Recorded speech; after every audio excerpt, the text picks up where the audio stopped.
पनौती पनौती पनौती, वो अच्छा भला वहां पे, अच्छा भला हमारे लड़के वहां पे वर्ल्ड कप जीत जाते, वो वहां पे पनौती हरवा दिया। तकरीबन 1 साल पहले मैं कन्याकुमारी से कश्मीर तक पैदल चला। भारत जोड़ो यात्रा में लाखों लोग एक साथ मिलके चले। यात्रा में एक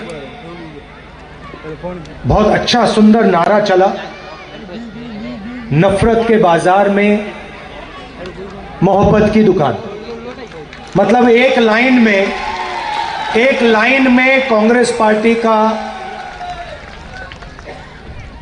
पूरा जो मतलब है वो यात्रा में से एक लाइन में निकल आया।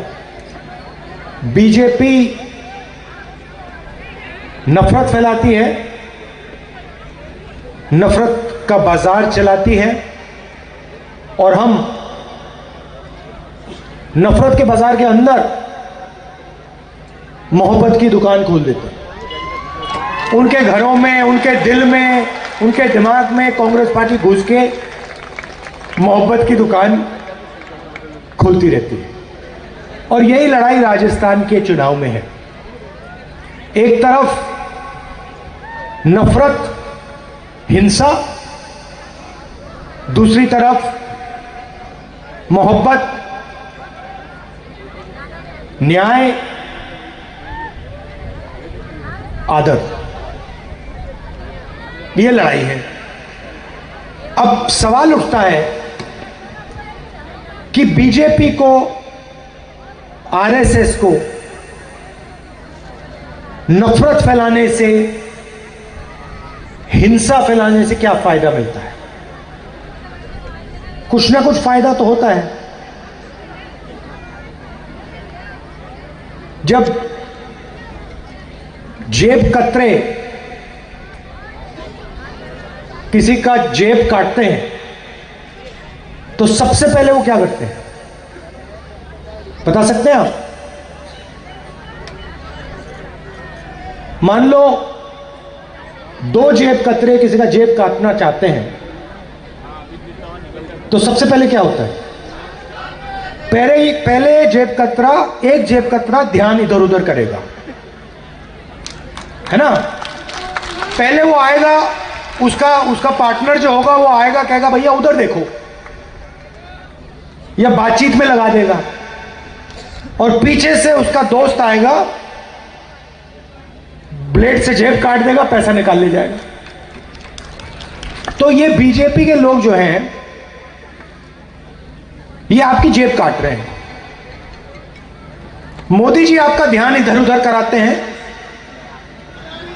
और अडानी पीछे से ठक मार के उठा ले जाता है। आपको पता भी नहीं लगता। कभी कभी आप देखते हो टीवी पे नरेंद्र मोदी भाषण दे रहे हैं, कभी कभी वो अमिताभ बच्चन शाहरुख खान को नचा रहे हैं, कभी ऐश्वर्या राय आ जाती है, वो नाचना शुरू कर देती है, कभी क्रिकेट की बात होती है, कभी हिंदू मुस्लिम की बात चलती है, और आप लोगों का ध्यान इधर उधर जाता है। भाइयों और बहनों, लक्ष्य इनका एक ही है, आप में से पैसा कैसे निकाला जाए और वो अदानी जैसे अरबपतियों की जेब में कैसे डाला जाए, ये लक्ष्य। और आज मैं आपको थोड़ी गहराई में ये बताने आया हूं, ये समझाने आया हूं, ये इनका खेल कैसे चलता है।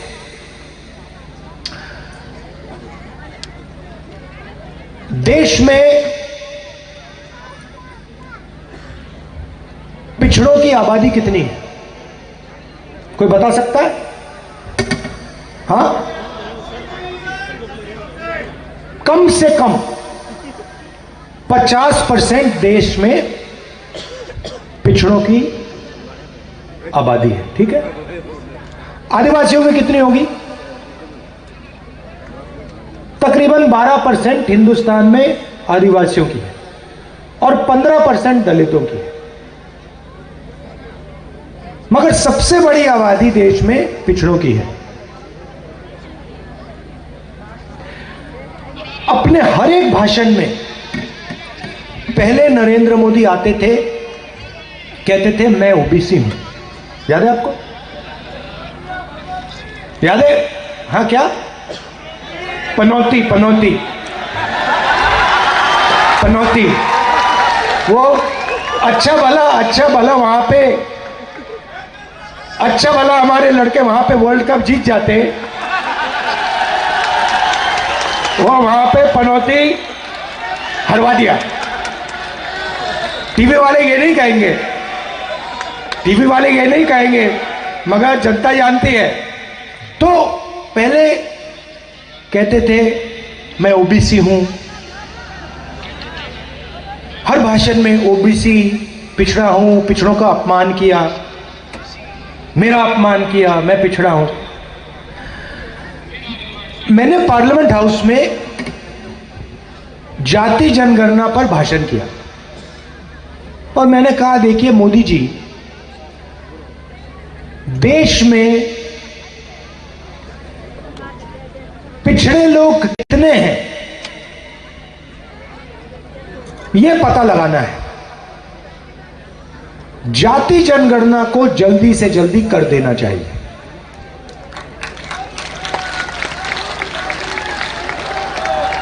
अगर हम भागीदारी की बात करते हैं, आदिवासियों की, दलितों की, पिछड़ों की, गरीब जनरल कास्ट के लोगों की, तो हमें सबसे पहले पता लगाना पड़ेगा भैया आबादी कितनी किसकी है, कितने लोग हैं, दलित कितने, आदिवासी कितने, पिछड़े कितने। तो जाति जनगणना पहला कदम है।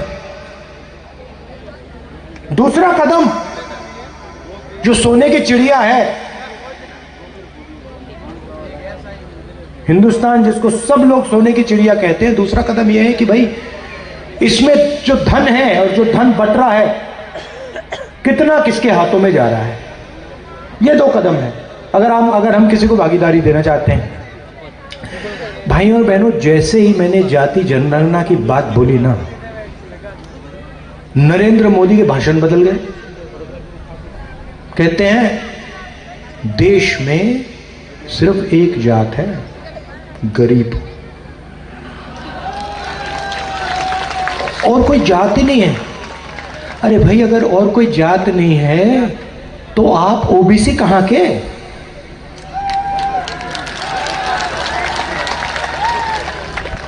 जैसे ही ओबीसी वर्ग को सचमुच में भागीदारी देने का समय आया, नरेंद्र मोदी और आरएसएस कहते हैं देश में कोई जात नहीं है, सिर्फ गरीब है। चुनाव जीतने के लिए 24 घंटा कहते मैं ओबीसी हूं। 12,000 करोड़ का हवाई जहाज में उड़ते हैं, हर रोज नया कपड़ा पहनते हैं। कभी देखा आपने नरेंद्र मोदी को? हर घंटा, हर 2-3 घंटे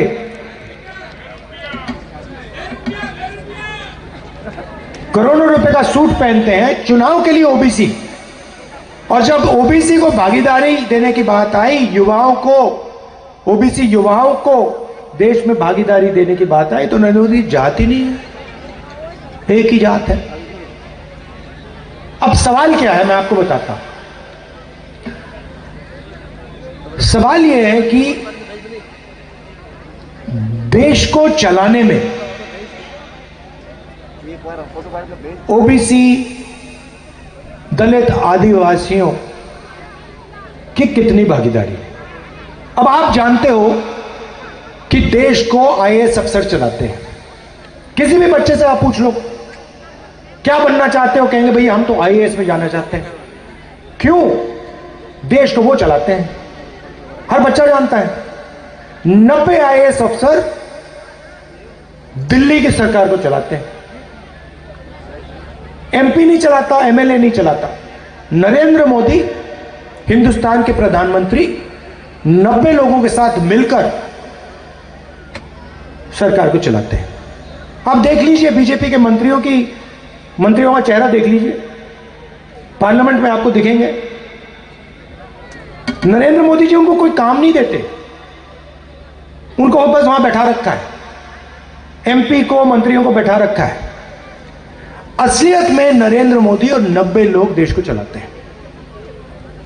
तो मैंने पार्लियामेंट में सवाल पूछा, अगर ओबीसी की भागीदारी है तो 90 में से ओबीसी कितने, 90 में से दलित कितने, 90 में से आदिवासी कितने? ओबीसी की आबादी 50% है, कम से कम 90 में से 45 ओबीसी होने चाहिए। और अगर 100 रुपए खर्च हो रहे हैं तो 50 रुपए ओबीसी अफसरों को खर्च करने चाहिए। सिर हिला रहे हैं आप, बात तो सही है ना? अगर बजट में 100 रुपए खर्च हो रहे, आदिवासियों की आबादी 15% है, ठीक है, तो कम से कम 10% खर्चा तो ओबीसी अफसरों का होना चाहिए। सच्चाई क्या है? सच्चाई है कि 90 में से सिर्फ 3 अफसर ओबीसी वर्ग के हैं। और अगर हिंदुस्तान की सरकार 100 रुपए खर्च करती है तो ओबीसी अफसर 5 रुपए उसमें से खर्च करते हैं।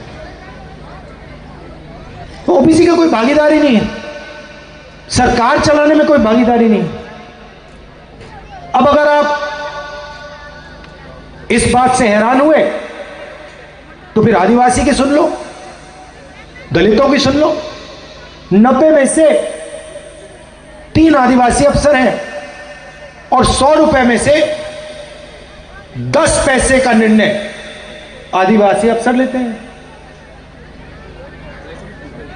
तो यह सवाल मैंने उठाया और सारे के सारे बीजेपी के लोग चुप हो गए, चुप हो गए। और नरेंद्र मोदी के मुंह से ओबीसी शब्द गायब हो गया। बोलते नहीं अब ओबीसी, मैं ओबीसी हूं, अब नहीं बोलेंगे। क्यों?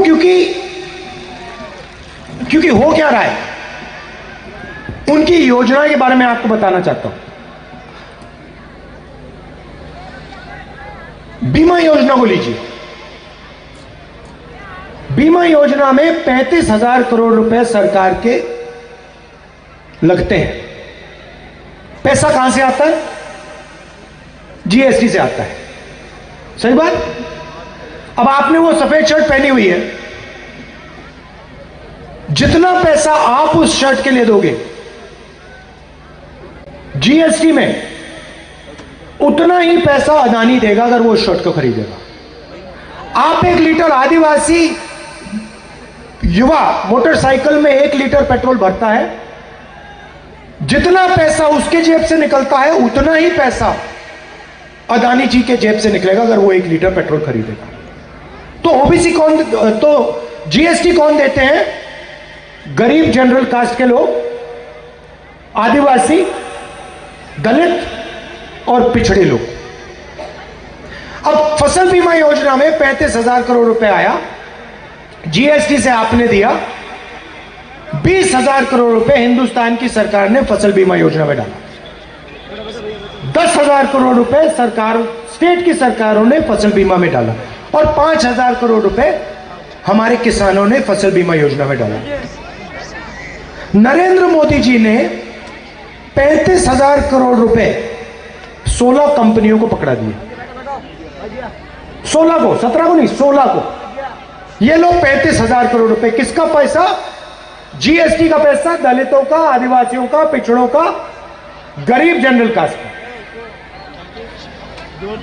उन 16 कंपनी में आपको ना एक आदिवासी मिलेगा, ना एक दलित मिलेगा, ना एक ओबीसी मिलेगा। तो मेरा कहना है, नरेंद्र मोदी जी की योजना में जीएसटी से पैसा लिया जा रहा है, आपके जेब से पैसा लिया जा रहा है और हिंदुस्तान के सबसे बड़े उद्योगपतियों को दिया जा रहा है। जब बीमा लेने का समय आता है, किसान जाता है, कहता है भैया मेरा खेत बर्बाद हो गया, ओला गिर गया, ज्यादा पानी आ गया, तूफान आ गया, लोग ऐसे होंगे जिनको इलाज की जरूरत पड़ी, किसी को कैंसर हुआ होगा, किसी को दिल का दौरा पड़ा होगा, चोट लगी होगी। यहां पे किसी ने इलाज के लिए 1 रुपया दिया? फ्री में, फ्री में 25 लाख रुपए इलाज मुफ्त है। तो ये पैसा कहां जा रहा है? ये पैसा अदानी की जेब में तो नहीं जा रहा ना। ये पैसा पिछड़ों के जेब में जा रहा है, दलितों के जेब में जा रहा है, आदिवासियों के जेब में जा रहा है, गरीब जनरल कास्ट के लोगों में जा रहा है। वो कहते हैं मोदी की गारंटी। आपको 15 लाख रुपए मिल गए नरेंद्र मोदी गारंटी वाले। जब यहां पे आपकी गाय की बीमारी आई थी, लंपी कहते हैं उसको, बीजेपी वालों ने डिक्लेयर ही नहीं किया। वो 24 घंटे गौ माता की बात करते हैं, मगर जब गौ माता बीमार हुई तो मदद किसने की? कांग्रेस पार्टी। तो ये गौ माता का प्रयोग करते हैं, मगर जब गौ माता को इनकी जरूरत होती है तो बीजेपी वाले नहीं दिखेंगे, गायब हो जाएंगे। मुझे आप बताओ, नोटबंदी से हिंदुस्तान के किसी गरीब व्यक्ति को फायदा हुआ? जीएसटी से किसी गरीब व्यक्ति का फायदा हुआ? नरेंद्र मोदी ने 14 लाख करोड़ रुपए 10-15 उद्योगपतियों का माफ किया। मतलब 14 लाख करोड़ रुपए अरबपतियों ने माफ किए। उसमें मुझे ओबीसी दिखा दो, दलित दिखा दो, आदिवासी दिखा दो, कहां है वो? एक भी नहीं उसमें। हम किसान का कर्जा माफ करते हैं 50% ओबीसी को, 14% दलित को, 12% आदिवासी को सीधा। हम स्वास्थ्य की योजना लाते हैं, सीधा ओबीसी की जेब में पैसा। तो ओबीसी की सरकार, दलितों की सरकार, आदिवासियों की सरकार हम चला रहे हैं, वो अरबपतियों में चला रहे हैं, अदानी की चला रहे हैं। अब हमने राजस्थान में 7 गारंटी की हैं। इसमें आप मुझे बता दो, अदानी को किस गारंटी से फायदा मिल रहा है? बता दो मुझे। एक हमारी योजना नहीं है जिसमें अदानी जैसे लोगों को फायदा हो रहा है। मनरेगा से अदानी को फायदा नहीं होता, भोजन के अधिकार से नहीं होता, पैसा कानून से नहीं होता, जमीन अधिग्रहण बिल से नहीं होता। वो कर्जा माफ करते हैं 14 लाख करोड़ रुपया, नोटबंदी करते हैं, जीएसटी करते हैं, किसान के कानून ले आओ उठा के। पूरा का पूरा फायदा अदानी जी के लिए करा। वो शुक्र है किसान खड़े हो गए, रोक दिया उन्होंने, कांग्रेस पार्टी खड़ी हो गई, हमने रोक दिया, नहीं तो भारी नुकसान होता है हिंदुस्तान के सब किसानों का। तो हमने 7 गारंटी की हैं, और शायद सबसे जरूरी गारंटी ये जो हमारी महिलाएं बहनें आई हैं, माताएं आई हैं, आपके लिए है। राजस्थान के हर घर में एक महिला को 10,000 रुपए साल के बैंक अकाउंट पे कांग्रेस पार्टी डालेगी।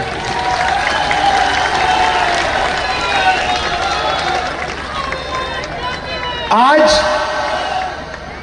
राजस्थान की माताएं बहनें 1200 रुपए का सिलेंडर खरीद रही हैं।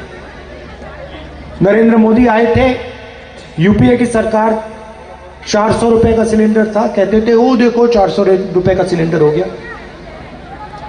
उनके समय 1200 का हो गया। किसी भी भाषण में नहीं कहते कि भैया 1200 का सिलेंडर है। चुनाव के एकदम बाद कांग्रेस पार्टी की सरकार जैसे ही बनेगी, वैसे राजस्थान में 500 रुपए का सिलेंडर हम दे देंगे।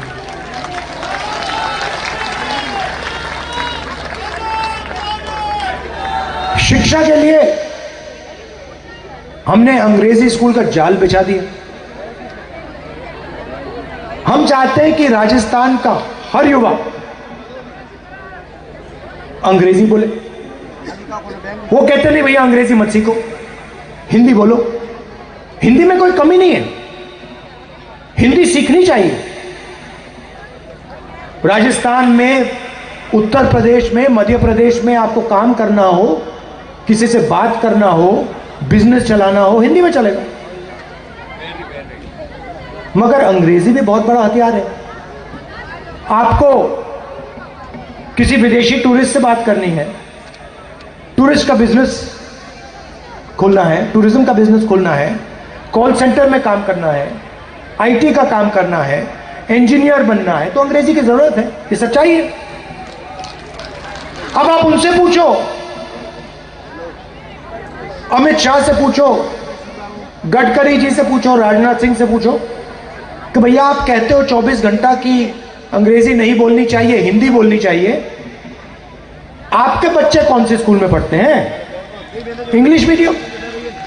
तो ये चाहते हैं कि इनके बच्चे इंग्लिश मीडियम में पढ़े, इनके बच्चे अरबपति बने और जीएसटी का पैसा सीधा इनके जेब में जाए। हम चाहते हैं कि किसान का बेटा इंग्लिश बोले, मजदूर का बेटा इंग्लिश पढ़े, विदेश में जा पाए अगर जाने की जरूरत हो, हवाई जहाज में पायलट बने, हवाई जहाज को उड़ाए, टूरिज्म का बिजनेस खोले। ये फर्क है। इसीलिए हमने पूरे राजस्थान में अंग्रेजी स्कूल का जाल बिछा दिया और हम चाहते हैं कि राजस्थान का हर बच्चा अंग्रेजी में दिल खोल के बोले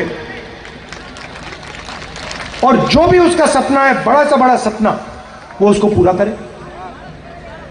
आखिरी बात, हमारे जो सरकारी कर्मचारी हैं उनको ओपीएस मिलता था, बीजेपी ने छीन लिया। आपका जो था वो उन्होंने छीन लिया। क्यों? अदानी जी को पैसा देना है।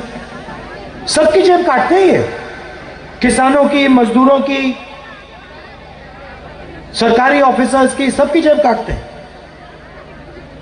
तो हमने राजस्थान के सरकार के अफसरों को फिर से ओपीएस दिया। भाइयों और बहनों, पैसे की देश में कोई कमी नहीं है।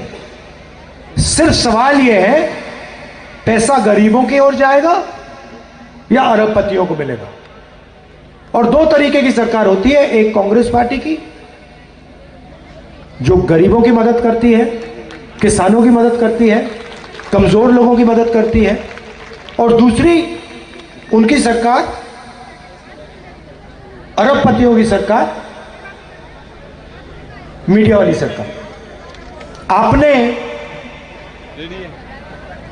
टेलीविजन पे आप नरेंद्र मोदी का चेहरा 24 घंटे देखते हो। आपने टीवी पे कभी किसी किसान का चेहरा देखा है? किसी किसान को शिकायत करते हुए, किसी बेरोजगार युवा को, किसी मजदूर को आपने टीवी पे बात करते हुए कभी देखा? क्योंकि टीवी उनका है ही नहीं। अगर टीवी किसानों का होता, मजदूरों का होता, छोटे दुकानदारों का होता, राहुल गांधी का, खारगे जी का चेहरा 24 घंटा टीवी पे आपको दिखता। तो आपके सामने बड़ा निर्णय है, कांग्रेस पार्टी की सरकार बनानी है, बीजेपी की सरकार बनानी है।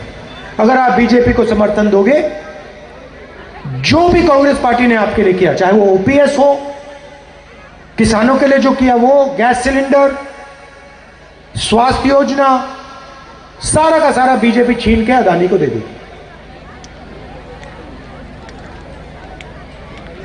जाति जनगणना नहीं होगी, ओबीसी को, दलितों को, आदिवासियों को अधिकार नहीं मिलने वाला।